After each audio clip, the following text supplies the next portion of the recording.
ईरानी supreme leader Mushtaba खामनाई कहाँ हैं? Moscow में कौन गया? ऑडियो लीक में बड़ा इंकशाफ।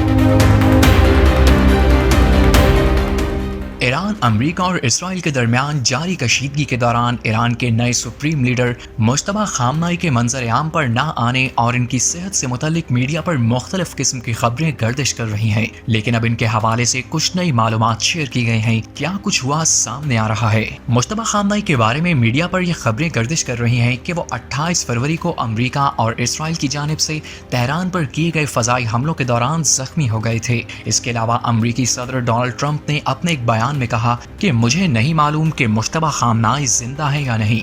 इन्होंने ये भी कहा कि मैं सुन रहा हूँ कि शायद वो जिंदा नहीं, और अगर जिंदा हैं तो इन्हें अपने मुल्क के लिए दानिशमंदाना फैसला करना चाहिए और हथियार डाल देने चाहिए। सिर्फ इतना ही नहीं बल्कि कुछ मीडिया रिपोर्ट्स में ये दावा भी किया गया कि मुश्तबा खामनाई को मुबैना तौर पर फजाई हमलों में जख्मी होने के बाद इलाज के लिए रूसी दारुल हुकूमत मॉस्को मुंतकिल कर दिया गया है, जहाँ इनकी टांग की सर्जरी की गई है। अब हाल ही में ईरान के नायब वजीर खारजा इस्माइल बकाई ने भारतीय मीडिया को दिए गए इंटरव्यू में ईरानी सुप्रीम लीडर की हालत से मुतल्लिक मीडिया पर गर्दिश करती तमाम खबरों की तरदीद कर दी है। इन्होंने कहा है कि मैं आपको बता सकता हूं कि मुश्तबा खामनाई बिल्कुल ठीक हैं।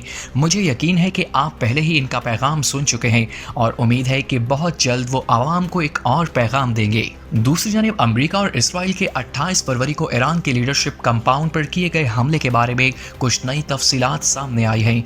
हमले में मुश्तबा खामनाई कैसे महफूज रहे, लीक ऑडियो में बड़ा इंकशाफ हो गया।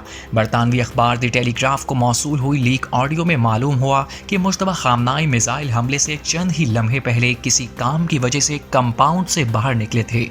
रिपोर्ट में बताया गया कि आयतुल्लाह खामनाई, इनके ख़ानदान के अफराद और ईरानी क़यादत को एक ही वक्त में निशाना बनाने की कोशिश में ईरान के मकामी वक्त के मुताबिक लीडरशिप कंपाउंड को सुबह 9:32 पर निशाना बनाया गया। रिपोर्ट के मुताबिक leak audio recording Ayatollah Ali खामनाई के दफ्तर में प्रोटोकॉल के सरबराह मुज़ाहिर हुसैनी की थी, जो 12 मार्च को तेहरान में एक मीटिंग के दौरान खिताब कर रहे थे। रिपोर्ट में लीक ऑडियो का हवाला देते हुए मजीद बताया गया कि इस हमले के दौरान मुश्तबा खामनाई महफूज रहे, बस इनकी टांग पर मामूली चोट आई थी, जबकि इनकी बीवी ज़ारा हदाद आदिल और बेटा शहीद हो गए। रिपोर्ट के मुताबिक अमेरिका ने दफ्तर के अहाते की मुतअद्दिद हिस्सों को बैक वक्त निशाना बनाया, जिनमें आयतुल्लाह खामनाई के ख़ानदान के कई अफराद की रिहाइश गाहें भी शामिल हैं।